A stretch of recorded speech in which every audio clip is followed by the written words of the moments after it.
हरे कृष्णा हरे कृष्णा। अगर मैं अभय गोविंद हरे प्रभु से कृष्णा पूछता हरे हूँ। कृष्णा। हरे कृष्ण एक बार प्रभु जी। कौन। हरे कृष्णा, मैं एक बार प्रभु जी से पूछता हूँ कि वो आ रहे हैं क्या।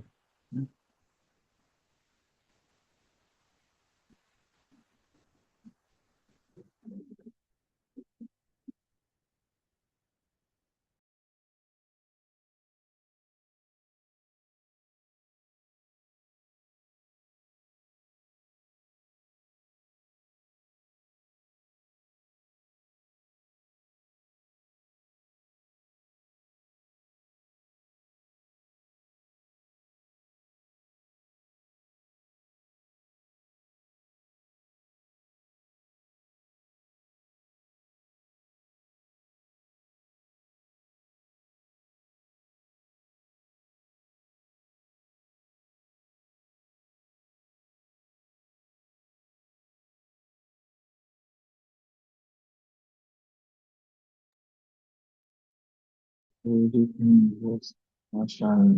देखते हैं क्या करेंगे।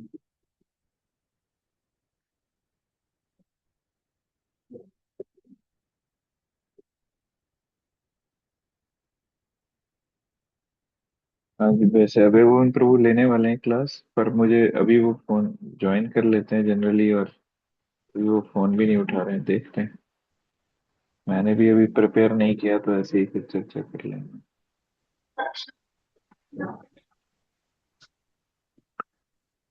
हरे कृष्णा राधे दीदी। राधे भाई। राधे राधे। हरे कृष्ण भैया। हरे कृष्णा दीदी।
मुझे लग रहा है प्रभु जी कहीं बिजी हैं, तो ये क्या करना चाहिए।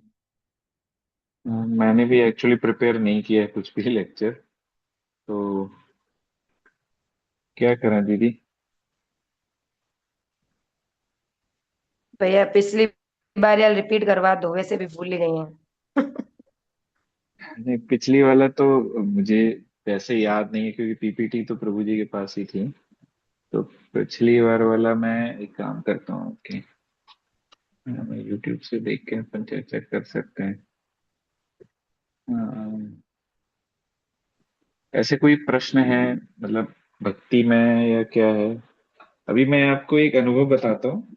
हमारे एक भैया हैं जो पंचतत्व, वो पहले राजीव दीक्षित से जुड़े थे, और पंचतत्व से भी हमारे गुरु जी भी काफी मानते हैं उनको। तो उनका उनका अभी 2-3 दिन पहले फोन आया था। और अब मतलब भक्ति में काफी आगे हैं, आगे इन द सेंस कि वो जैसे रामायण या भगवत गीता, या मतलब 4-5 बार अच्छे से अध्ययन कर चुके हैं। हमारी तरह नहीं जैसे पढ़ लिया तो हो गया काम खत्म, लेकिन काफी अच्छे से अध्ययन कर चुके हैं। एज भी शायद 58 के अराउंड हो गई है उनकी। हरे कृष्ण प्रभु जी। हरे कृष्ण प्रभु जी। आप म्यूट हैं। म्यूट है प्रभु आप। Oh, sorry. I was in another meeting. Okay, no please. So we'll start in 1 2 minutes. Yes, yes Prabhu, we can start. Hare आपको कृष्णा देख के प्रभु जी। मन ऐसा प्रसन्न हो गया प्रभु, ऐसा लग रहा था कि कुछ भी नहीं है, वी आर जस्ट डायरेक्शनलेस। अभी इस मीटिंग में ऐसा लग रहा था कि अरे कहाँ आ गए। आपके आते ही थोड़ा सा हरे कृष्णा। घबराहट कम हो गई। Sorry sorry. Thank Hare you Prabhu, no problem. Hare Krishna. मैं जस्ट 1-2 मिनट में हम चालू करते हैं। Yes.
I am not able to share.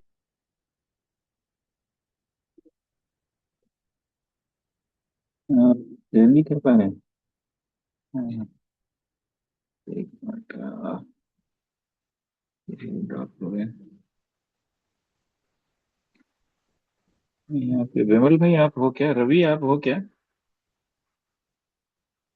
भावना दीदी एक बार रवि को फोन करोगे और मेरे को वो बनाने के लिए बोलोगे, एडमिन। हरे कृष्णा दीदी। जी भैया कर रही हूँ। हाँ, मेरे को एडमिन बना देंगे।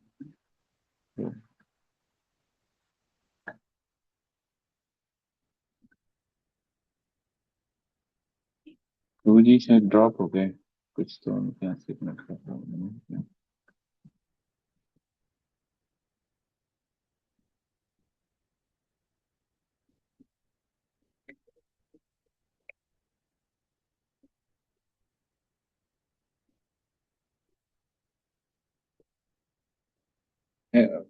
Are you able to share Prabhu? Yes, now you can share. Thank you. मेरा ये दिख रहा है क्या अभी? यस प्रभु, पूरा वी कैन सी। screen है ना?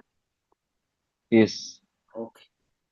ओम अज्ञानतिमिरन्धस्य ज्ञानाञ्जनशलाकया चक्षुरुन्मिलितं येन तस्मै श्रीगुरुवे नमः। नमो विष्णुपदाय कृष्णप्रेष्ठाय भूतले श्रीमते भक्तिवेदांत स्वामिनिति नामिने। नमस्ते सारस्वते देवे गौरवाणी प्रचारिणे निर्विशेष शून्यवादी पाश्चात्य देशतारिणे। जय श्री कृष्ण चैतन्य प्रभु नित्यानंद श्री अद्वैत गदाधर श्रीवासादि गौर भक्तवृंद। हरे कृष्ण कृष्ण कृष्ण हरे हरे, हरे हरे राम राम हरे राम, राम राम। हरे कृष्णा। तो लास्ट टाइम हमने ये थोड़ा डिस्कशन किया था, तो मैं एक्चुअली आगे का पीपीटी बनाना रह गया है मेरा, इसलिए आज थोड़ा उसमें भी समय गया। ओके। तो लास्ट टाइम हमने कुछ लेसन्स देखे थे, कुछ शिक्षाएं देखी थी रामायण के आधार पर। मैंने लास्ट टाइम वो श्लोक लिया था क्या, राम का श्लोक? रामाय हाँ भद्राय रामचंद्राय वेदसे रघुनाथाय नाथाय सीताया पतये नमः। तो ये बहुत सुंदर यस। श्लोक है भगवान रामचंद्र का। क्या रहता है, कुछ लोग रहते हैं जो लीला बताते हैं, कुछ लोग रहता है जो तत्व बताते हैं, और कुछ लोग रहते हैं जो सिर्फ नाम बताते हैं। तो ये जो श्लोक है, ये एक्चुअली अलग अलग व्यक्ति राम भगवान को पुकारते हैं। तो दशरथ महाराज है, वो राम को जब पुकारते हैं तो बोलते हैं राम। आपको राम का मीनिंग पता है? किसी को राम का मीनिंग पता है? इंग्लिश का कि उनका जो एक्सप्लेशन? Explanation explanation. हिंदी का। हिंदी में, हिंदी में एक्सप्लेनेशन। राम राम एक का शब्द का अर्थ क्या है?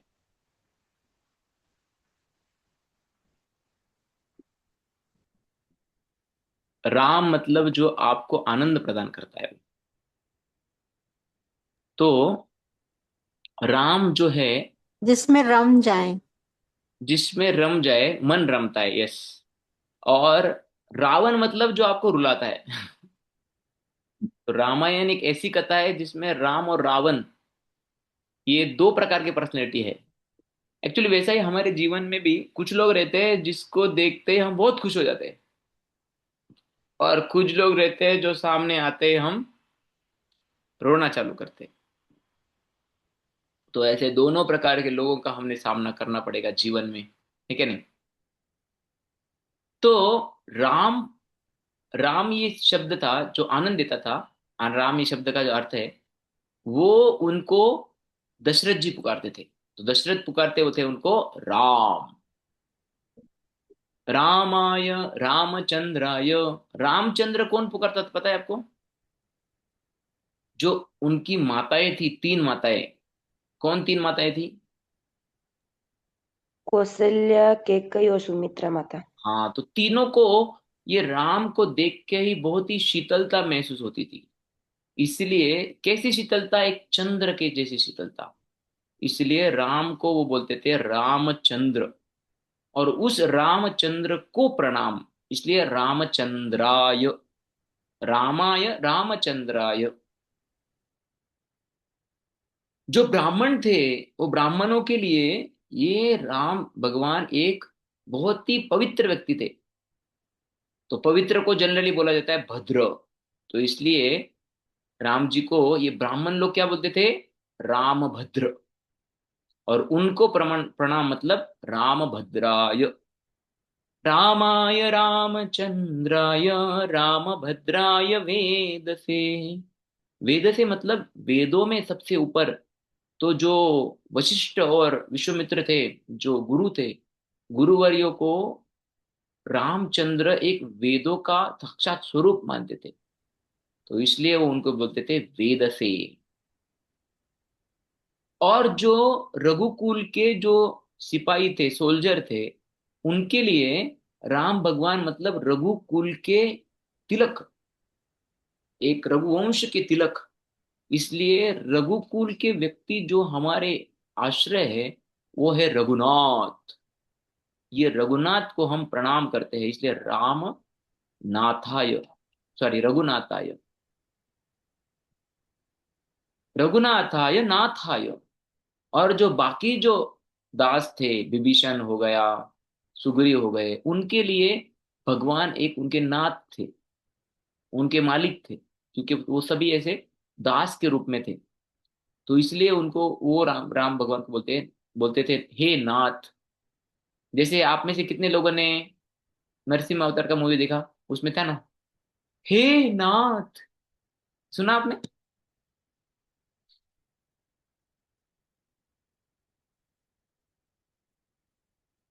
सुना आपने कि नहीं? यस प्रभु। हाँ, प्रहलाद महाराज बोलते थे। प्रहलाद महाराज बोलते थे, यस। तो रघुनाथाय नाथाय। और जो मिथिला के लोग थे ना, उनके लिए राम तो कौन है? हमारी जो सीता है ना, उसके पति है। तो उनके लिए राम का संबंध सीता के थ्रू है। तो इसलिए उनके लिए वो कौन है? सीता के पति। सीताया पतये नमः। रामाय रामचंद्राय रामभद्राय वेदसे रघुनाथाय नाथाय सीताया पतये नमः। तो ऐसा आप भगवान को प्रार्थना कर सकते हैं। तो अभी आ रहा है शुक्रवार को रामनवमी है। तो भगवान को याद करने के लिए, या कभी भी आप भगवान के सामने जाते हैं, तब उनको ये उनके अलग अलग नामों से आप पुकार सकते हैं। कोई बोल सकता है? ये श्लोका बहुत ही सिंपल है। रामाय रामचंद्राय रामाय रामचंद्राय रामचंद्र। रामभद्राय वेदसे रामभद्राय रामभद्राय वेद वेद से से। रघुनाथाय नाथाय रघुनाथाय नाथाय नाथाय सीतायापतये नमः। सीताय सीताया पतये पतये नमो नमः। नमः। बहुत सिंपल है क्या नहीं? जी। कोई बोल सकता है? देख देख के बोल सकते हैं, अभी याद थोड़ी हो गया। हम्म, ओके, मैं और एक भेज बार रहा हूँ आपको। मैं और एक बार भेजता हूँ। हाँ हाँ, प्रभु जी भेज रहे हैं। एक बार मैं और एक बार बोलता हूँ। रामाय रामचंद्राय रामाय रामाय रामचंद्राय रामचंद्राय रा, रामभद्राय रामभद्राय, वेदसे। रामभद्राय वेद रामभद्राय से। आई थिंक प्रभु वेद रामाय से। रामभद्राय रामचंद्राय वेद से, ऐसा है ऐसा है क्या? शायद ओके वो। ओके। हाँ। रामाय रामभद्राय रामचंद्राय वेदते रघुनाथाय नाथाय सीताय पतये नमः। Yes Prabhu, I yes, will clear. Speak. Okay. रामाय रामभद्राय रामचंद्राय वेदसे, रघुनाथाय नाथाय सीताय पते नमः। वेरी बोल, वेरी नाइस। तो मैंने रामायण। मैंने भेज दिया है लिख के, तो आप ओके पढ़ देख ओके। सकते तो राम के, भगवान श्री राम का जो रामायण है, रामायण मतलब क्या? राम का एक जगह से दूसरे जगह पे जाना, उसको बोलते हैं रामायण। ओके। और इस रामायण से बहुत सारी शिक्षा मिलते हैं। कोई मुझे ये रामायण के जो 6 कांड है, जो सेक्शन है, वो बता सकता है कोई? जैसे बाल कांड है, फिर सुंदरकांड सुंदर कांड। ओके, वो बाद में हैं। आता है, उसके पहले अरण्य कांड, अरण्य कांड है। ओके, और किष्किंधा कांड, किष्किंधा कांड है, कृष्ण और रावण सुंदर युद्ध कांड कांड है, और उत्तर कांड, उत्तर हाँ कांड, उत्तराखंड अयोध्या कांड है। तो अयोध्या कांड। छह छह जो ये है। तो उसमें से हम आज आज हम लास्ट पिछली बार कुछ शिक्षाएं लिए थे। मैं उसको थोड़ा दोहराता हूँ और फिर बाद में हम आज भी कुछ और शिक्षा देखेंगे, ठीक है? तो सबसे पहला था कि बुरे संगत का कैसे असर होता है। तो हमने देखा था कि कई कई बहुत खुश थी जब उसे पता चला कि राजा राम राम बनने भगवान वाला बने। है। लेकिन मंत्रा ने उसे ऐसा बताया कि नहीं, अरे, अगर कोई राजा बन गया तो उसकी माँ तो राजमाता बन जाएगी, और जो भी उसके जो भाई है वो तो दास देश रहेंगे, और उसकी माँ फिर एक दासी बन के रहेगी। तो इसका मतलब है आपका कुछ वैल्यू ज्यादा रहेगा नहीं। तो भले ही पहले उसके कई कई के मन में कुछ नहीं था, लेकिन मंत्रा जैसे बुरे संगत से फिर उसके मन में अलग अलग विचार आ गए। तो इसलिए हमें संग लेते समय बहुत सोचना चाहिए। एक संग के वजह से हमारा मानसिक चेतना बिगड़ सकता है। तो ये हमने देखा। फिर उसके बाद में हमने देखा कैसे कि राम भगवान ऐसा नहीं सोच रहे थे कि अरे, पहले मुझे बोला कि युद्ध ये राज्य संभालो, अभी मुझे बोला है कि आप जाओ और अ, वन में जाओ। वन में जाओ, वनवास के लिए जाओ। क्योंकि वो हमेशा सोचते थे जो भी सेवा है, जो भी कुछ है, वो सेवा बन सोच के करूंगा मैं। वो भले ही राज्य चलाना हो या वन में जाना हो। तो इसलिए उन्हें पहले बहुत आनंद नहीं हुआ या बाद में बहुत दुख नहीं हुआ। फिर बाद में हम देख रहे थे कि उधर से भगवान को जाने के लिए ये देवताओं का ही अरेंजमेंट था। क्यों था? क्योंकि उससे फिर भगवान जाके अलग अलग असुरों का और अंततोगत्वा रावण का वध करेंगे। तो वैसा ही अपने जीवन में भी हमने समझना चाहिए, राम आने का या राम के पहले हम क्यों, हमें भगवान को हमारे जीवन में चाहिए? क्योंकि हम त्रस्त है, बहुत सारे अनर्थों से त्रस्त है। काम, क्रोध, मद, मोह, मत्सर, इससे त्रस्त है। उनको निकालना, हमारे हृदय से निकालना, ये जीवन का लक्ष्य है। जिस तरह भगवान का भी, रामचंद्र का आना भी एक लक्ष्य के ऊपर था, ये लक्ष्य के लिए था, और इसलिए उनको जाना पड़ा। फिर हम बाद में हमने देखा कि कैसे अगर हमारी सेवा की भावना है, तो एक मिशन के लिए जो ध्येय है वो पूरा करने के लिए हम किसी भी तरह के अलग अलग परिस्थितियों में गुजरेंगे, जैसे राम भगवान गुजरे थे। फिर हमने देखा कि जैसे अयोध्या वासी लोग थे जिनको भगवान के साथ जाना था, उनको अयोध्या बड़ी सिटी में या शहर में रह के आनंद लेने की इच्छा नहीं थी, आराम करने की इच्छा नहीं थी। तो इसलिए जिसको आराम चाहिए उनसे राम चले जाएंगे। या अगर हमको राम के लिए कुछ करना है, भगवान का जप करना है, राम के लिए सेवा करना है, तो हमें आराम को छोड़ना पड़ेगा, जैसे अयोध्यावासी ने छोड़ा।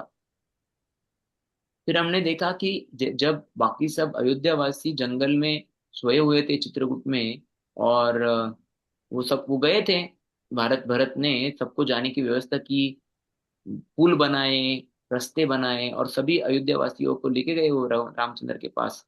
लेकिन उधर जाने के बाद सब बोलने लगे हमें आपके साथ ही रहना है। ठीक है, राम भगवान भी बोले, वो मनाना चाहिए, लेकिन नहीं सुने। फिर जब वो रात में सोए थे, तब राम भगवान रात में ही उठ के अपने रथ के आधार पर अलग अलग निशान करके वो चले गए।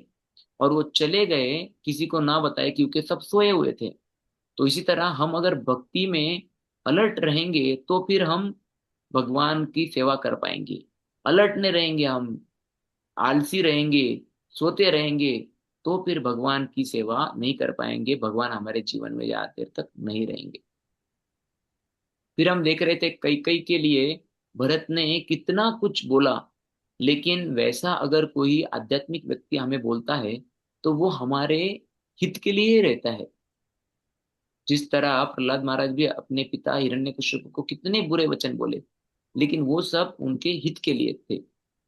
जिस तरह उदाहरण आता है कि अगर कोई डॉक्टर हमें कुछ इंजेक्शन वगैरह देता है, हमें लगता है अरे कितना तकलीफ दे रहा है, लेकिन एक्चुअली वो हमारे हित के लिए रहता है। फिर हमने देखा कि भरत को भरत की इच्छा हुई कि मैं भी अभी राम जाने के बाद पूरा समय तक जंगल में ही रहूंगा, और मैं उधर अपने उस गद्दी पे रामचंद्र जी के पादुका रख के राज्य करूंगा, क्योंकि उनके लिए भगवान को प्रसन्न करना ही एकमात्र भगवान को प्रसन्न करना एकमात्र लक्ष्य था। फिर उन्होंने अपने पादुका राम भगवान के पादुका को राज सिंहासन पे क्यों रखा? क्योंकि उन्हें ऐसा जीना था जिसमें वो हमेशा खुद को एक दास बन के रखे, खुद को ना कभी नियंत्रक या इंजॉय करने वाले इंजॉयर या प्रोप्राइटर नहीं रखे। तो जैसे भगवत गीता पाठ 5.29 मालिक। कि कृष्ण भगवान ही प्रोप्राइटर, कंट्रोलर, इंजॉयर है। तो वो चेतना रखने के लिए उन्होंने वो पादुका को उस सिंहासन पे रखा। तो मैं लास्ट टाइम बता रहा था ना कि जैसे पादुका को बुरा लग रहा था, पादुका को बुरा लग रहा था, अरे बोले अरे मैं भगवान के चरणों में रहने वाली चीज हूँ, आपने मुझे इतना ऊपर बिठा दिया। तो मुझे हमेशा भगवान की सेवा करने की इच्छा रहती है, अभी मैं भगवान के जगह पे आ गई, तो इसका मुझे बहुत बुरा लग रहा है। मैं भगवान के साथ जा सकती थी, आपने मुझे भगवान से अलग कर दिया। तो हमने भी ये सोचना चाहिए, जिस पादुका जैसे सोच रही थी, कि मैं हमेशा भगवान के दास में, भगवान की सेवा के रूप में रहूंगा, ना कि भगवान से कुछ चीजें प्राप्त करूंगा। फिर हमने देखा कि जैसे शूर्पणखा एक बाह्य रूप से अलग प्रकार का रूप लेके आई थी, अलग अलग प्रकार का सोंग लेके आई थी, वैसा हम भी अंदर से कितने भी खराब हो, बाहर से हम दिखाते हैं भक्त है, उससे हम ज्यादा देर तक नहीं टिक पाएंगे। तो जैसे शूर्पणखा का जैसे नाक कट गया, बाद में वो उसके मूल रूप में आ गई, वैसा ही अगर हम ज्यादा दिन शो करेंगे, तो समय आएगा जब हमारा एक्चुअल रूप बाहर आएगा। और फिर लास्ट का हमने देखा था कि रावण एक साधु का रूप लेके सीता को लेना चाहते थे। तो वो एक्चुअली रावण वो सच्चे सीता को नहीं ले पाए, उन्होंने जिसको लेके गए वो माया सीता थी। उसी तरह अगर हम बनावट रूप से आएंगे, भक्ति करेंगे, जैसे रावण जैसे अंदर से तो वो राक्षस है, लेकिन ऊपर से उसने साधु का वेश पहना था, उसी तरह हम अगर बाहरी रूप से ही भक्त बनेंगे, हमारी चेतना भक्ति में नहीं करेंगे, तो हम ये भक्ति देवी है उसको ग्रहण नहीं कर पाएंगे।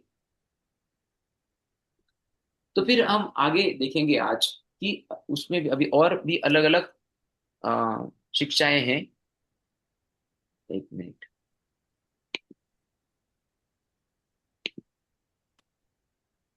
आप मेरी स्क्रीन देख पा रहे हैं ना? यस प्रभु। में वी शेयर स्क्रीन।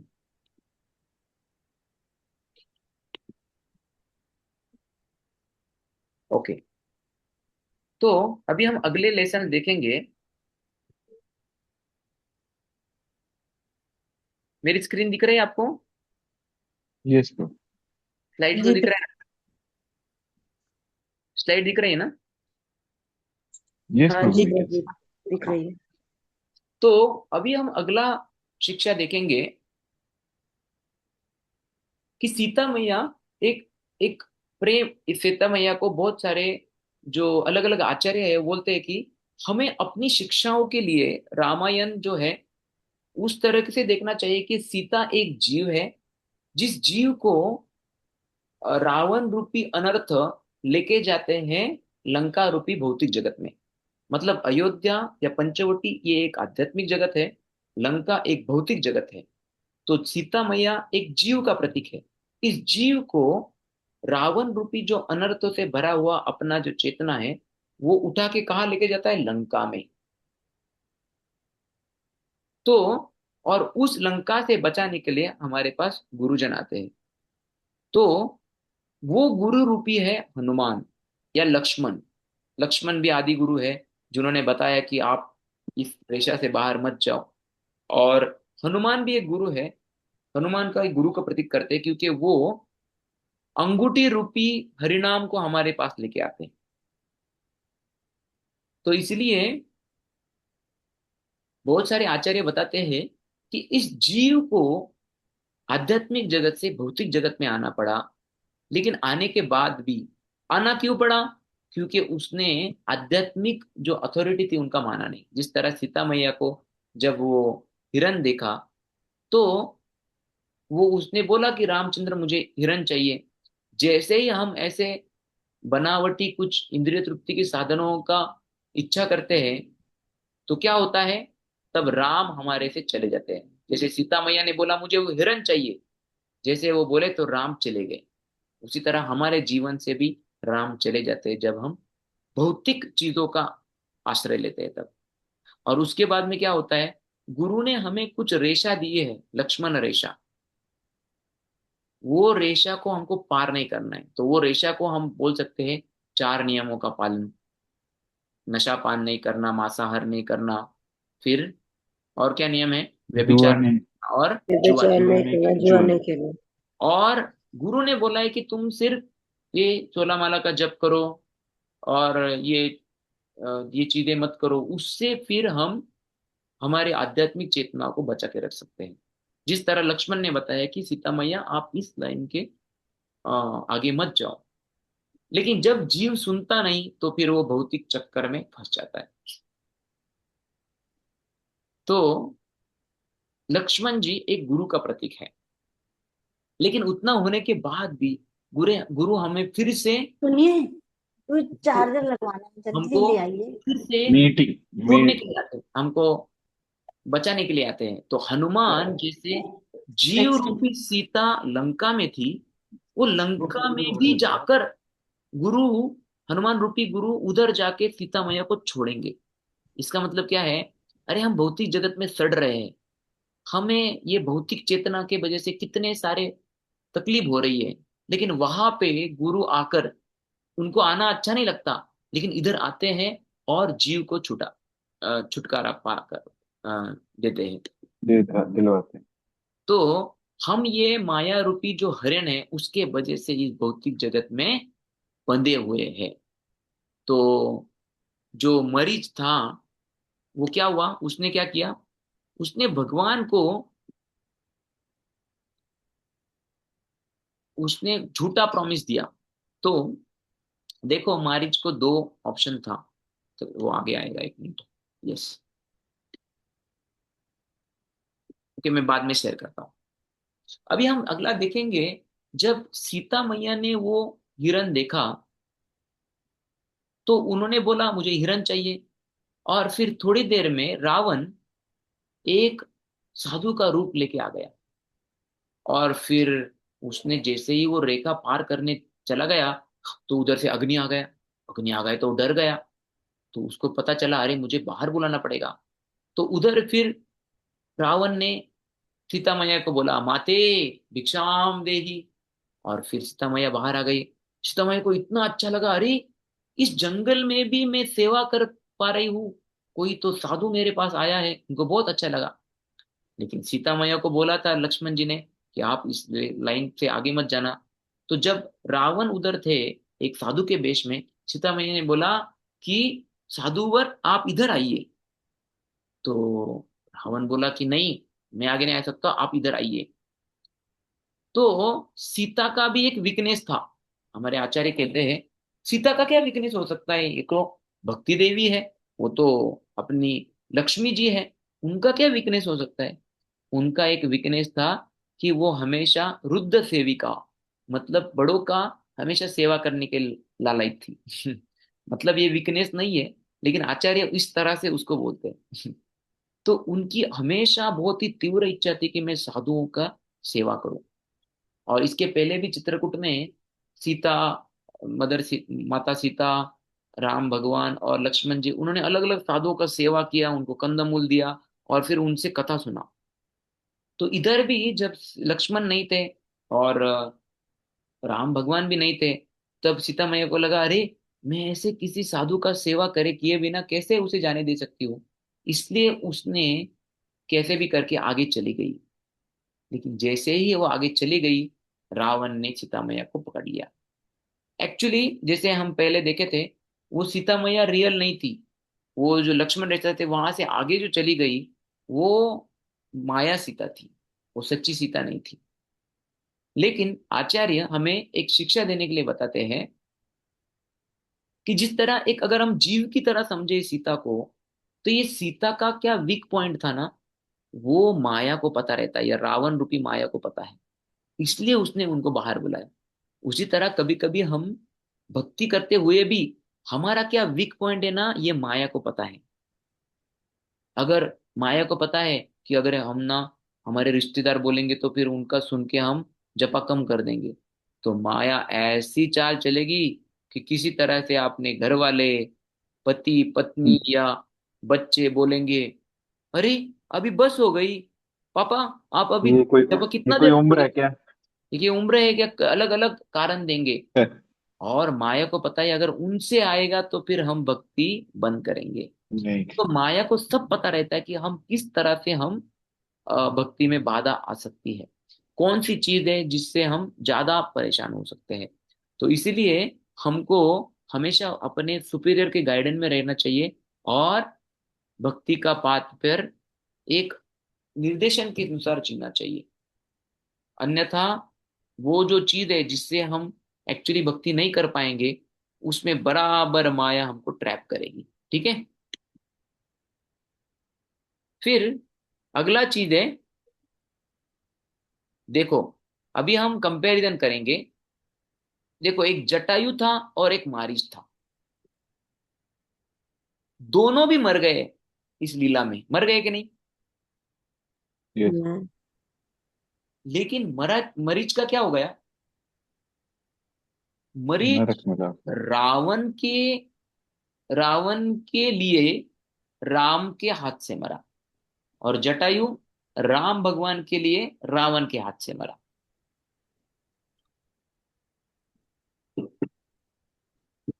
तो वैसे तो कहा गया था, अरे भगवान के हाथों में अगर कोई मरा तो अच्छा होगा ना। मारी तो भगवान के हाथों से मरा, जटायु तो रावण के हाथों से मरा।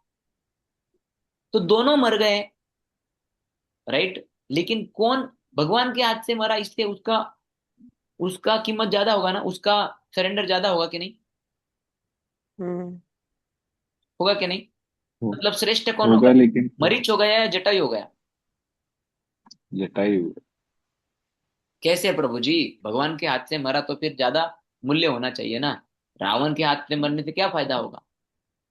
देखो क्योंकि गुरु जी में उन्होंने राम के दर्शन किए ना, तो राम के दर्शन करने से तो राम के दर्शन सारा दोनों ने पाप। किए। तो ऐसे तो कहते हैं प्रभु जी जटायु का भी बोला जाता है कि वो जब तक कहते हैं राम कि मिले थे तब तक वो एक कहते जीवित वन वन थे। वन वन के आंसर या हाँ। कह, यस। ऐसा कहते हैं कि ईश्वर के हाथों अगर मारे भी जाओ तो आपको ईश्वर का धाम मिलता है, मतलब उनके हाथों मारे जाना भी बहुत बड़े सौभाग्य की वही बात तो होती मैं बोल रहा हूँ, किसने दिया ये आंसर? है। जी, साक्षी। हाँ, साक्षी माता जी। वही तो मैं बोल रहा हूँ। तो इसलिए मारीच का देहांत राम भगवान के हाथ से हुआ। इसलिए को किसका लेवल अच्छा है, ज्यादा है, ऊपर है? मारीच। मारीच का। हाँ, वही तो मैं बोल रहा हूँ। जी। लेकिन तो गुणगान तो हम मारीच का नहीं करते, जटायु करते, ऐसा कैसे? कोई किसी को और उत्तर देना है? नहीं, वैसे ये भी तो सुना है ना, जटायु मतलब जब तक राम से मिले नहीं थे तब तक वो जिंदा थे। ओके, तो फिर उनका अग्नि संस्कार भी राम ने ही किया था। तो तो उनका भी तो मतलब, या फिर उनका उद्देश्य अच्छा रहा दोनों में से। मरीचि का उद्देश्य अच्छा नहीं प्रभु जी, था। प्रभु जी, ओके। जटायु जो है, उस उन्होंने भगवान राम के लिए अपना शरीर त्यागा है, उनके लिए सर्विस, उनकी सर्विस में ही हाँ, गॉट डाइट। सो जो भगवान की ओके। सर्विस में, भगवान के लिए जो हम करते हैं, वो ज्यादा इम्पोर्टेंट है ना कि वो तो भगवान को चोट पहुंचाने के लिए किया, जटायु ने जो, वो मरीच ने जो किया, ओके, मैं बताता हूँ। सेवा भाव नहीं। तो मरीच पर सबसे पहले रावण मरीच के पास गया। तो रावण बोला कि मरीच देखो, मुझे सीता चाहिए, तो इसलिए आप मेरी मदद करो।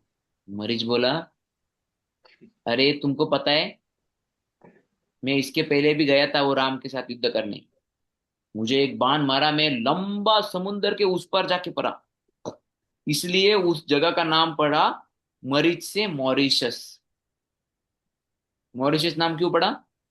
मरीच को इतना मरीच वहां जाके गिरा। बाण मारा भगवान ने, वो जाके किधर किधर गिर के पड़ा? मॉरिशस एरिया मॉरिशस में, में। इसलिए वो एरिया का नाम पड़ा मॉरिशस। मॉरिशस। तो मरीज बोला, तुमको अगर जिंदा बचना है ना, छोड़ दो, ये सीता को छोड़ दो आप, उसका दिमाग में मत डालो, आप घर चले जाओ। और रावण गया भी। लेकिन बाद में ना शूर्पणखा आ गई। उसने इतना सुंदर तरह से बताया कि सीता माता कितनी सुंदर दिखती है।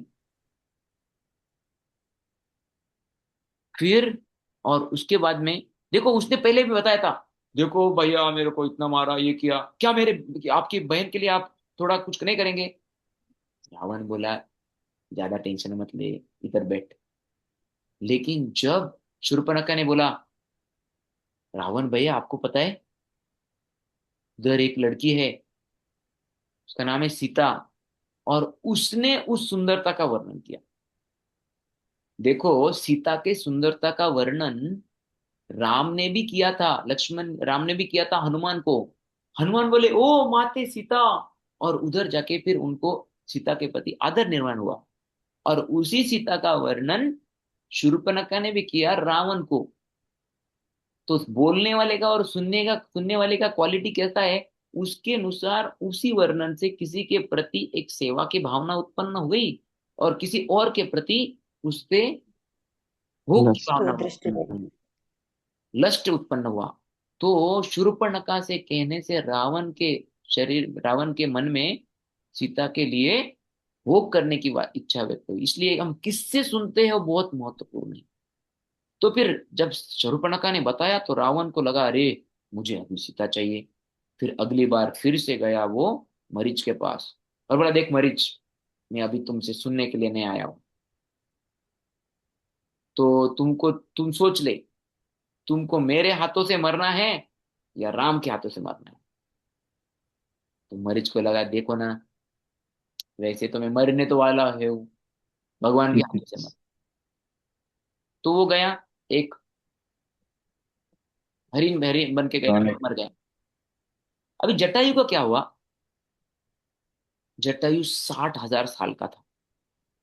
और जटायु को पता था कि अरे मैं इतना बूढ़ा हूं, और ये रावण भी इतना ताकतवर है, तो मैं तो कैसे भी करके रावण से जीतने वाला नहीं। लेकिन उसको ये पता था, जटायु को, एक पर्टिकुलर कालावधि रहता है, अभिजीत नाम का नक्षत्र रहता है।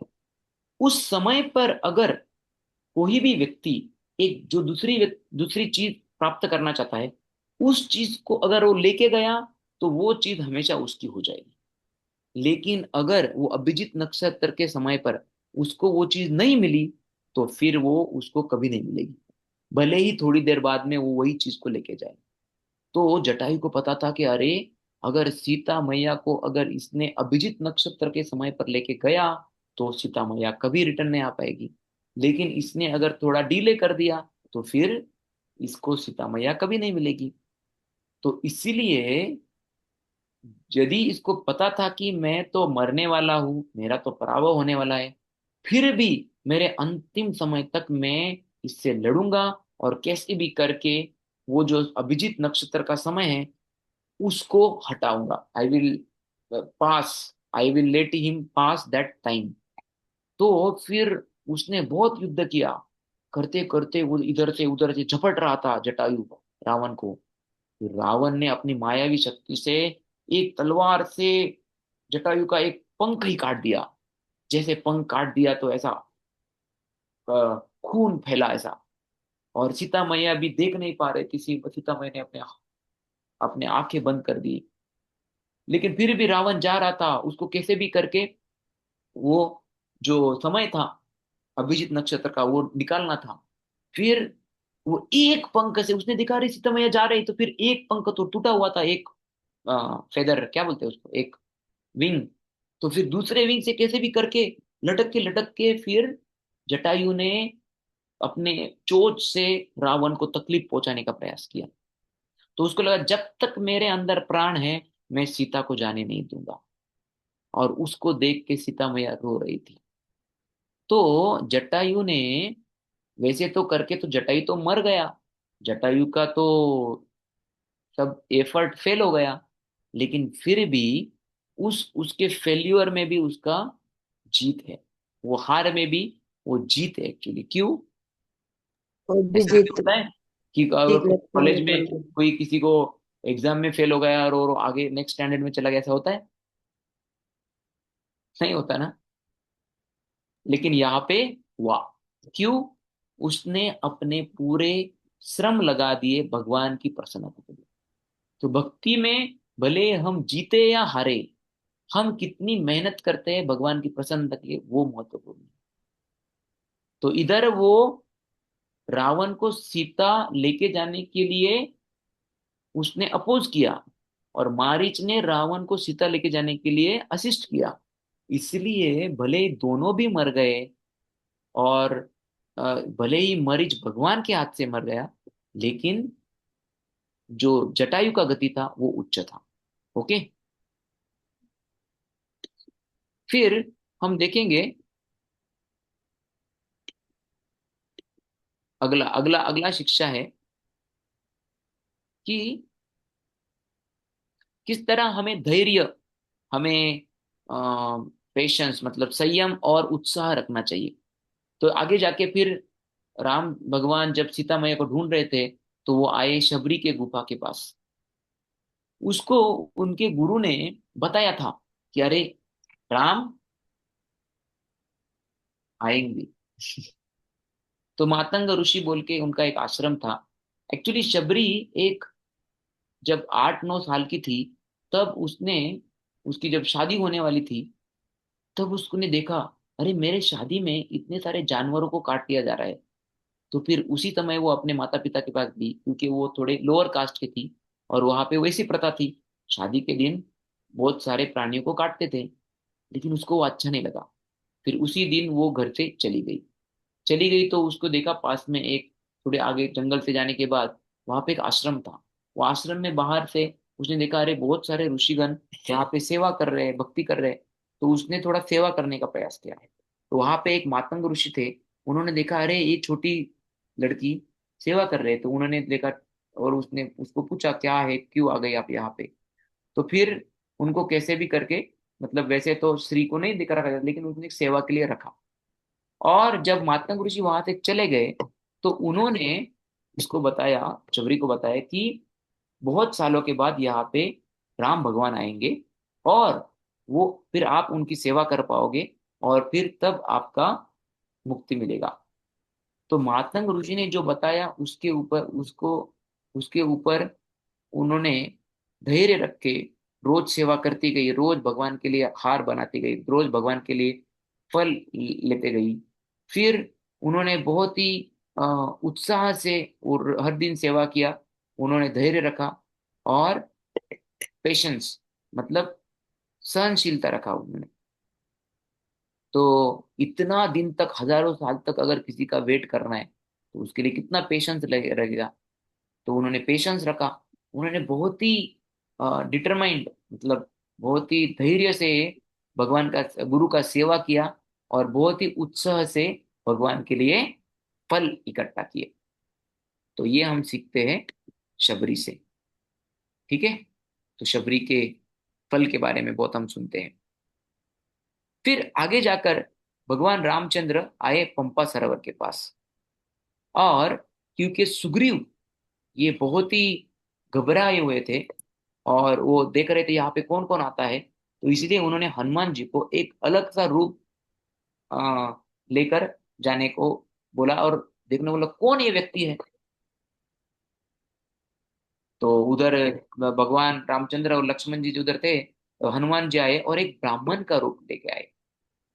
लेकिन ये ब्राह्मण के रूप में मतलब अगले अपने एक्चुअल रूप में नहीं थे वो, तो वो उनको अच्छा नहीं लगा। लेकिन क्या आपको पता है, वो पूरा तो साम्राज्य तो वाली का था, फिर ये हनुमान जी सुग्रीव की सेवा क्यों कर रहे थे?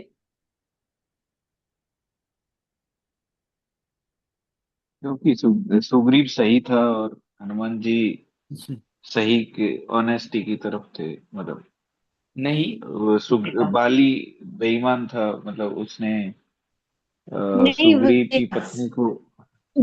सुग्रीव सुग्रीव के पुत्र है और हनुमान जी ने सूर्य जी से शिक्षा दीक्षा ली, तो उन्होंने गुरु दक्षिणा में हाँ। यही मांगा सूर्य भगवान ने कि आप सुग्रीव के साथ रहेंगे, उनकी सेवा यस। करेंगे, सेवक की भांति तो रहेंगे। जब हनुमान जी को शिक्षा लेना था तो उनके लिए फिर उन्होंने देखा अरे सूर्य भगवान है, वो हमें सिखाएंगे, तो वो गए सूर्य भगवान के पास।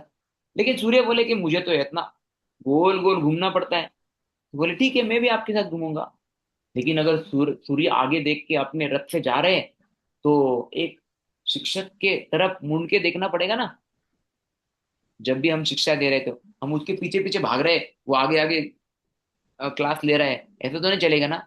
तो हनुमान जी सूर्य भगवान के आगे उल्टा होके सब शिक्षा प्राप्त कर ली। तो सूर्य ऐसा गोल चक्कर लगा रहे थे सुमेरु पर्वत का, हनुमान जी भी गोल चक्कर लगा रहे थे, लेकिन उल्टा उनके आगे ऐसा गोल चक्कर लगा रहे थे। और जब उनकी शिक्षा हो गई तब उन्होंने बोला कि मैं आपको क्या गुरु दक्षिणा दे सकता हूँ। तो सूर्य बोले कि मेरा जो पुत्र है सुग्रीव, आप उसकी सहायता करो। तो भले ही कुछ अच्छा समय हो या बुरा समय हो, हर समय तुम सुग्रीव की सहायता करेंगे। तो इसीलिए सुग्रीव की सेवा करने के लिए हनुमान जी, भले ही वाली ने उसके नाक में दम भर के रखा था, लेकिन हनुमान जी ने हमेशा सुग्रीव की सेवा की, जब वो उसके पास राज्य था या राज्य नहीं था। तो ये जो शुरुआत के समय में जब राम भगवान वहां पे गए तब सुग्रीव के पास राज्य नहीं था, फिर भी हनुमान हनुमान सुग्रीव की सेवा करते थे। और वहां पे जाके उन्होंने देख रहे थे अरे हाँ, सुग्रीव के लिए मैं सुरक्षा प्रदान करूंगा। और उस सुरक्षा प्रदान करने हेतु वहां पे जो भी आता था वो देखते थे, अरे ये वाली का कुछ सेवक तो नहीं ना। और इसीलिए हनुमान जी उधर जाके पंपा सरोवर के पास में राम और लक्ष्मण की देखरेख करते, उनको पूछ रहे थे कि आप कौन हैं। और फिर उनको पता चला कि अरे ये तो राम भगवान है, इनका और वाली का कुछ लेना देना नहीं है। लेकिन सुरक्षा हेतु उन्होंने एक ब्राह्मण का वेश लेके चले गए। लेकिन क्योंकि हनुमान जी ऐसे अपना एक अलग ढंग लेके आए थे, इसलिए बहुत सारे दिन हनुमान जी से भगवान बात नहीं किए। तो हमको ये देखना चाहिए कि अरे हम कौन सा भी है बाहर की रूप से अलग सा फसाड बना के भगवान के सामने नहीं जा सकते। हमको भगवान के सामने जैसा है वैसा प्रस्तुत करना चाहिए। ठीक है। ओके। अभी हनुमान जी, फिर भगवान के लिए थोड़ा फास्ट फॉरवर्ड करते हैं हम। हनुमान जी भगवान के और लक्ष्मण की सेवा के लिए वो इतना तो जो संजीवनी है वो लेके आए। तो हमने भी देखना चाहिए कि हमें हमेशा भगवान के सेवा में एक माध्यम बन के रहना चाहिए। और वो करते समय हमने सोचना चाहिए कि अरे हाँ, हम अपना पूरा सर्वस्व लगाएंगे भगवान का एक दास बन के जीने के लिए। ठीक है। तो इसमें बहुत कुछ है, लेकिन उसे समझ आएगा। लेकिन वो करते समय जब वो रिटर्न आ रहे थे, उनको अलग अलग बाधाएं आई। तो 3 प्रकार की बाधाएं आई आई हनुमान जी को।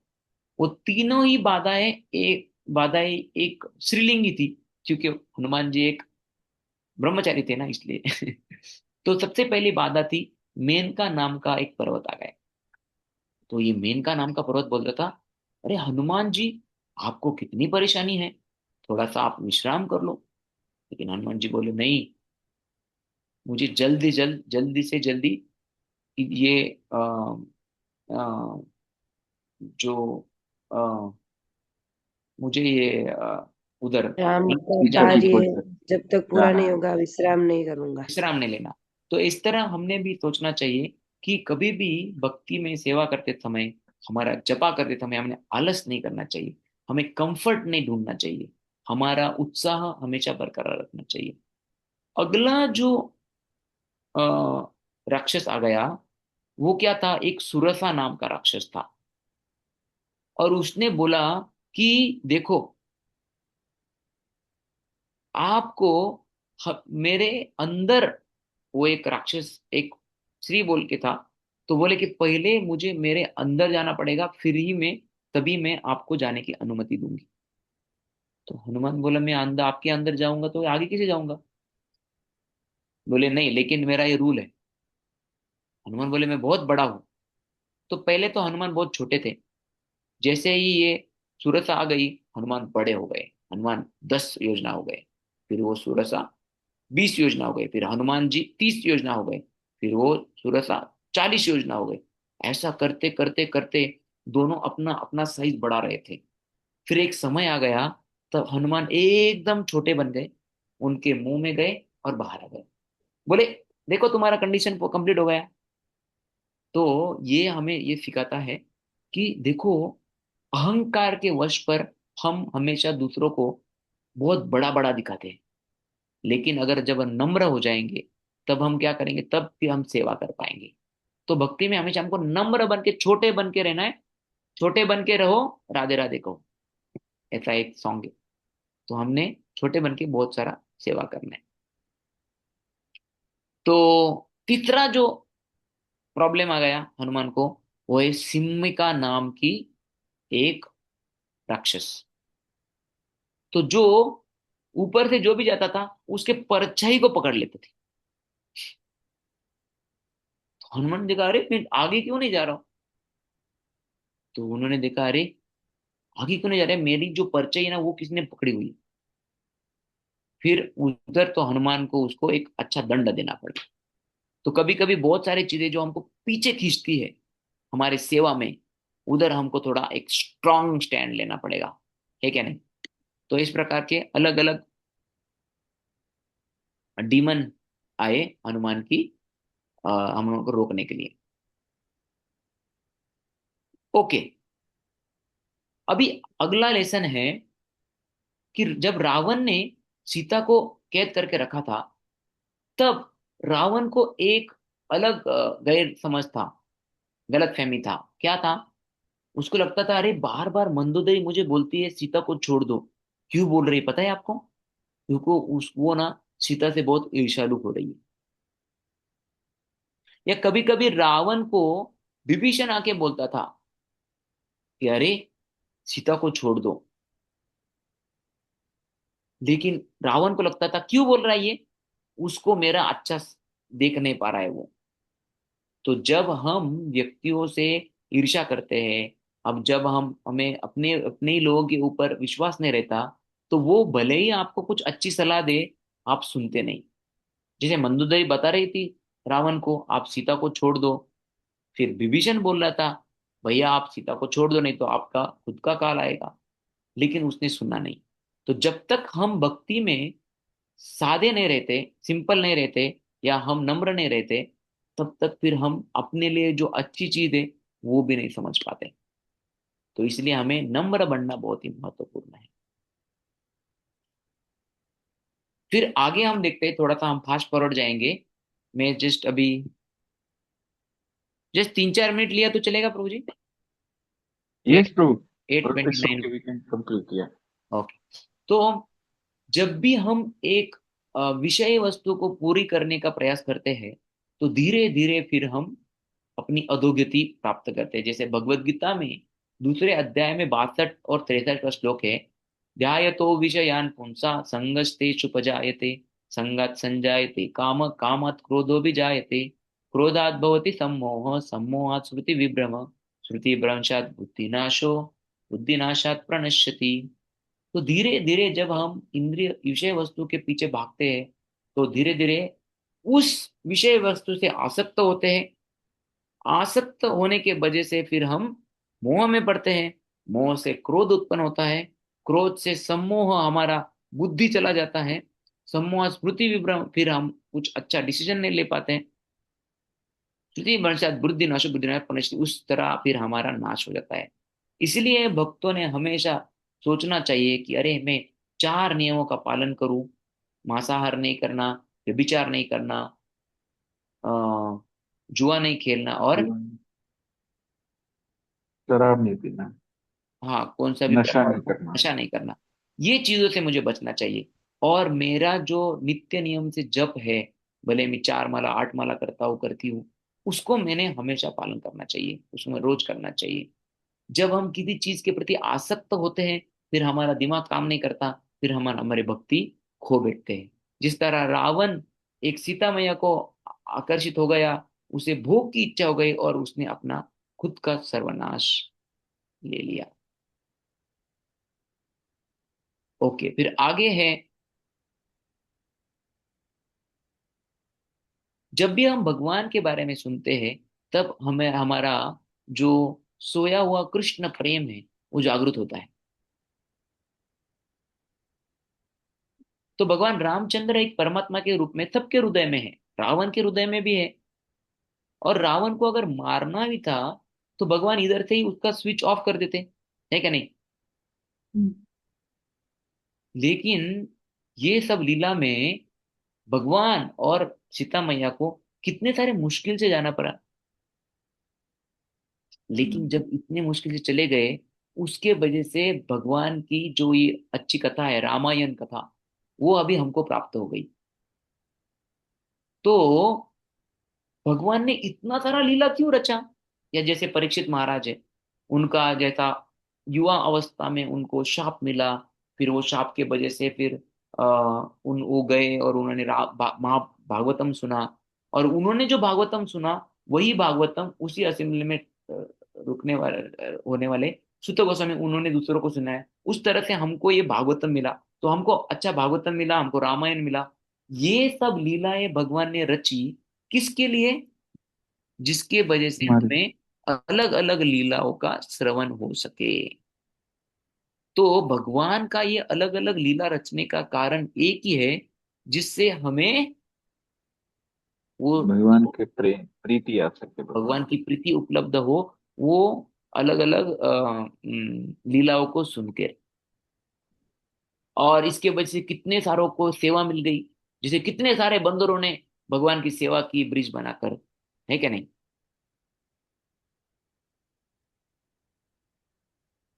ओके, तो फिर अगला है कि हमेशा सत्य की तरफ रहना।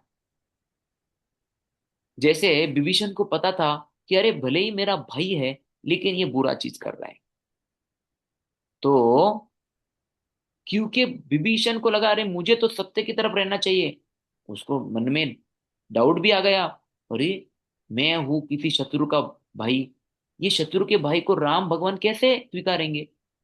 लेकिन उनको पता था, अगर मैं सत्य की तरफ हूं, तो भगवान मुझे जो सबके हृदय में है, वो स्वीकार करेंगे।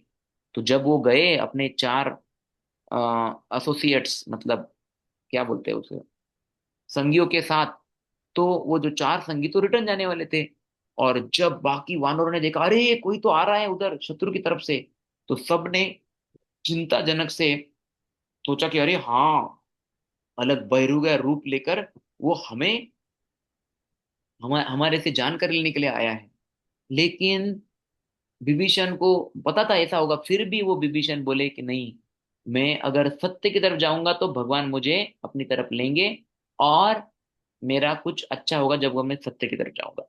तो भले ही बाकी सब बंदरों ने बोला कि अरे नहीं, इनके ऊपर विश्वास नहीं रखना चाहिए, हनुमान जी जो भगवान के अच्छे दास थे उन्होंने समझ लिया कि ये सही व्यक्ति है और उसको स्वीकार करना चाहिए। उसी तरह जब हम हमारे पास हमारे आजू बाजू लोग बुरा कर रहे हैं, तब हमने सत्य की तरफ रहना चाहिए, और हमको विश्वास होना चाहिए कि भगवान मेरे अंदर जो सत्यता है उसको देखकर मुझे अपनाएंगे। तो भगवान को जब पूछा क्या हमें उनको लेना चाहिए, तो भगवान बोले, सकृदेव प्रपन्नोयम तवास्मै याचते, अभयम सर्वदा तस्मै। सकृत एवं प्रथम, अगर एक बार भी कोई बोलता है ना कि मैं एक बार भगवान मैं आपका हूँ, सकृत एवं प्रपन्नम तवास्म इति याचते, मैं अगर बोलता हूँ मैं भगवान आपका हूँ, अभयम सर्वदा तस्मै, मैं उसको अभयदान दूंगा। तो एक रामायण में आता है, भगवान अभी विभीषण बोल रहा है कि मैं आपकी तरफ आया हूं, और आपने तुरंत उसका अभिषेक कर दिया और बोले कि मैं इनको राजा, लंका का राजा लंका का घोषित कर राजा। रहा हूँ। लेकिन आप बोल रहे जो भी आपके शरण में आएगा उसको आप अभयदान देंगे। तो फिर अगर रावण आपकी शरण में आ गया तो भगवान बोले, मैं उसको भी अभयदान दूंगा, मैं उसको अयोध्या दे दूंगा। लेकिन फिर भक्त बोले, "अरे लेकिन भगवान, भरत भरत का क्या होगा? भरत ने तो ऑलरेडी अयोध्या ले लिया है। अगर रावण को अयोध्या दे दिया तो फिर भरत को क्या देंगे आप? भरत को तो आपके पिताजी ने कबूल किया था, पिताजी ने प्रॉमिस किया था कि आपको, सॉरी, आप पिताजी ने प्रॉमिस किया था कई कई को कि भरत को राजा बनाएंगे। बोले मैं भरत को अपना वैकुंठ दे दूंगा। तो भगवान बहुत ही कृपालु है, और वो कृपा देने के लिए बहुत नालायक रहते हैं। हमारे पास समय कम है, तो हम आगे देखते हैं। मैं जस्ट 5 मिनट में वाइंड अप करता हूँ, ठीक है? Sorry for taking extra time. Yes bro, take your time, no problem. तो जब राम और रावण का युद्ध चल रहा था,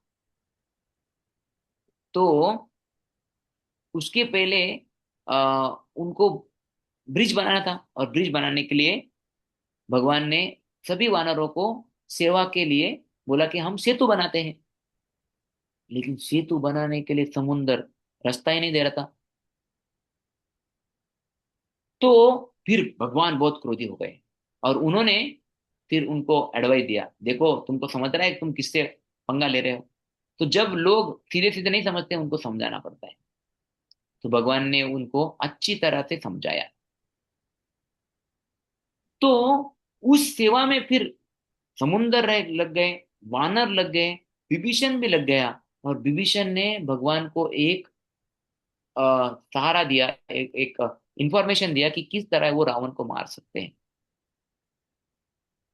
और फिर उसके पश्चात भगवान ने शिव जी को एक परमिशन के रूप में पूछा कि क्या मैं रावण को मार सकता हूँ? तो भगवान अपने भक्तों से बंधे रहते हैं। ऐसा नहीं कि अरे, रामचंद्र भगवान अगर नहीं पूछेंगे तो फिर वो कैसे मार सकते हैं शिव जी की परमिशन के बिना, ऐसा नहीं था। लेकिन अपने ही भक्त ने किसी को अगर आश्वासन दिया था कि अरे हाँ, तुमको तकलीफ नहीं होगी, तो इसीलिए उनको पूछना पड़ा शिव जी को। तो शिव जी को पूछना या विभीषण को पूछना, ये भगवान की नम्रता है। इसलिए वो उनसे सलाह ले रहे हैं, ऐसा नहीं कि भगवान मार नहीं सकते। ठीक है? फिर यस ब्रो। अगला लेसन है, एक गुरु की आवश्यकता रहती है। जैसे कितनी बार भगवान ने अलग अलग बहुत ही शक्ति के एक तीर थे, उससे रावण को मारने की कोशिश की। लेकिन जैसे ही भगवान उसका सर कट काट करते थे काटते थे, दूसरा एक सर आ जाता था। तो इसी तरह हम अपने भक्ति में देखते हैं, कभी कभी बहुत ट्राई करते हैं, लेकिन फिर भी कुछ अनर्थ जाते नहीं, कुछ आदतें जाते नहीं, कुछ जो तकलीफें दूर होती नहीं, तो उस समय हमें क्या करना पड़ता है? गुरु का आश्रय गुरु ले। का सानिध्य लेना पड़ता है। हाँ, जिस तरह राम ने अगस्त्य मुनि ने दिया गया एक जो बाण था उसका यूज किया, तो उसी तरह जब हमसे होता नहीं तब हमें गुरु की शक्ति की आवश्यकता लेनी पड़ती है। और ये लास्ट लेसन है, और भी बहुत थे लेकिन मैंने बनाए नहीं, स्लाइड बनाने में बहुत तकलीफ हो रहा था। लेकिन ये दिवाली जो रहती है, या रामनवमी जो रहती है, रामनवमी एक विजय हम अ, मनाते हैं, और दिवाली जो रहती है उसमें हम क्या करते हैं? भगवान के अपने हृदय में बुलाते हैं। तो जब हम भगवान को अपने हृदय में पुकारते हैं, जब हमको उनका नाम लेते हैं, तो भगवान अपने अंदर आके अपने हृदय में दिवाली बन जाती है क्या नहीं? तो इसलिए वो जो राम राज्य हमको बनाना है, हमको पूरे जगत जो दुनिया में राम राज्य बनाना है, हमें हर जगह पे राम राज्य बनाना है, राम का मंदिर बनाना है, और हर हृदय में भगवान को विराजित करना है। उसके लिए हमको क्या करना पड़ेगा? भगवान को अपने हृदय में पुकारना पड़ेगा। उसके लिए हमें भगवान का जप करना पड़ेगा। ठीक है? तो भगवान का जप करके हम भगवान को अपने हृदय में बुला सकते हैं, और उससे हमारा हृदय एक अयोध्या बना सकते हैं। अगर हमको भी वो राम राज्य हमारे अंदर चाहिए, हमारे घर में चाहिए, हमारे जो जहाँ रहते वहां चाहिए, तो उसके लिए हमें भगवान को पुकारना पड़ेगा। और भगवान को पुकार कर फिर भगवान कहाँ बैठेंगे? उसके लिए पहले ही जो बैठे हैं अनर्थ अपने हृदय में, उनको साइड में करना पड़ेगा। भगवान आएंगे, बोलेंगे ठीक है मैं आ गया, कहाँ पे बैठू? हमारे हृदय में तो ऑलरेडी अनर्थ बैठे हैं। तो उनको हटाने के लिए हमको पहला प्रयास करना पड़ेगा, और फिर उस जगह पे भगवान को बिठाना पड़ेगा। और भगवान को बिठाने के लिए, भगवान को पुकारने के लिए दिया गया जो हरे कृष्ण महामंत्र है, हरे कृष्ण कृष्ण हरे कृष्ण हरे कृष्णा हरे, कृष्णा हरे हरे हरे हरे राम हरे हरे हरे राम राम हरे राम राम राम राम हरे राम राम हरे राम हरे। हरे हरे। इस मंत्र का हमें नित्य नियम से जाप करना पड़ेगा। ठीक है? हरे कृष्णा। Yes sir. माफ करना हरे मैं कृष्णा। 10 मिनट थोड़ा लेट हो गया, क्योंकि 5 मिनट नहीं लेके प्रभु, थैंक यू। तब बहुत शानदार हरे क्लास कृष्णा, रही हरे प्रभु। कृष्णा। अरे, हरे थैंक यू। कृष्णा तो कोई प्रभु जी। प्रश्न अगर है तो एक एक दो हरे मिनट कृष्ण। प्रश्न किसी है तो, का कोई प्रश्न है क्या? Otherwise will stop it. मेरा एक है सवाल। हम्म। जो आपने सूर्य भगवान वाली जो कहानी बताई हम्म। उसमें सुग्रीव और बाली दोनों ही सूर्य भगवान के ही पुत्र थे ना? ऐसा है क्या? नहीं, क्योंकि वो दोनों भाई भाई भाई थे ना। भाई भाई थे, लेकिन सुग्रीव सूर्य भगवान के पुत्र थे, बाली नहीं थे, वाली नहीं। सगे भाई होने के बावजूद, या फिर वो दूसरा जन्म में ऐसे कुछ थे? मुझे थोड़ा क्लेरिफाई करना पड़ेगा, लेकिन सुग्रीव तो श्योरली सूर्यदेव के पुत्र थे। भा- वाली, भावना दीदी मैं बताती हूँ। जब है ना जी जी बताओ। भगवान अवतार ले रहे थे ना, तो सारे देवताओं ने मिलकर कहा कि हम भी सब भाई भगवान के अवतार में सहयोग करेंगे। तो फिर सूर्य भगवान के अंश से तो हुए सुग्रीव, और बाली हुए शायद इंद्र भगवान के अंश से, ऐसे अच्छा, है। मुझे या मुझे फिर ये उन्होंने हाँ, इंद्र भगवान के हनुमान ही अंश थे। शिव जी के अंशा अवतार थे। हाँ, बाली जी शिव इंद्र भगवान के अंश थे। हाँ, है थोड़ा ना? भगवान के ऐसे बारे में क्लैरिटी रख लीजिए सब लोग। भगवान एक ही हैं। भगवान तो एक एक ही, लेकिन भगवान एक ही देवताओं हैं, ने बाकी उनकी हाँ। सेवा करने हाँ के लिए देवता, हाँ विविध इसलिए रूप उनको भगवान वानरों नहीं के बोल रूप लिए। सकते। हाँ, इंद्र या सूर्य को देवता बोल सकते, भगवान नहीं। हाँ, सारे भगवान एक ही देवताओं है। ने भगवान की सेवा करने के हाँ, लिए विविध रूप लिए थे वानरों के, क्योंकि उनको यही वरदान था रावण को कि वानर से तुम नहीं, मतलब वानर इंसानों मनु से। दो कर टारे, हम काहू के मरह न मारे। ब्रह्मा जी से वरदान लिया था ना रावण ने, ओके। तपस्या जी करके, जी। कि एक मनुष्य और एक वानर, इन दोनों को छोड़ दो, बाकी मैं किसी से नहीं मरूं सृष्टि में, यूं। इसलिए भगवान को मनुष्य का रूप लेना पड़ा, और सारे देवताओं ने अपनी शक्ति वानरों में स्थापित की, अंश से। अंश थे, ओके।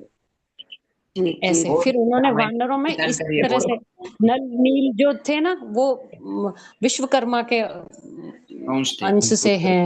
ऐसे सारे सारे वानरों में अलग अलग देवताओं के स्वरूप है। थैंक यू दीदी, अच्छी नॉलेज है आपको। Very nice. सारा याद भी है, ये बड़ी बात है। हाँ, दिव्य रामायण तो क्या है कि साल में 2-3 बार आवृत्ति हो जाती है, इसलिए हाँ अच्छा। जी तो आप सभी रामनवमी मत बनाइए। वैष्णव कैलेंडर के अनुसार वो फ्राइडे को है, और नॉर्मली वो जो थर्सडे को लोग मना रहे हैं। तो इस राम नवमी के अवसर पर हम भगवान की प्रार्थना करते हैं कि भगवान हमारे हृदय में विराजमान रहे, और हमारे जगह पर, हमारे हृदय में और हमारे घर पे राम राज्य जैसा वातावरण हो। तो इसके साथ हम विराम देते हैं। शिल प्रभुपाद की जय। जी। सिया रामचंद्र भगवान की। राम की जय। हरे कृष्णा। हरे हरे कृष्ण। कृष्ण। जी, आपका थैंक यू बहुत प्रभु। बहुत धन्यवाद। हरे कृष्णा। भैया आपका भी। मनीष प्रभु का धन्यवाद। मनीष प्रभु ने इतना अरेंजमेंट किया। हरि बोल। हरे कृष्णा। नहीं प्रभु, मैं तो क्या। हरे कृष्णा। ठीक है, thank you Prabhu. Hare Krishna Hare Krishna. Hare Krishna.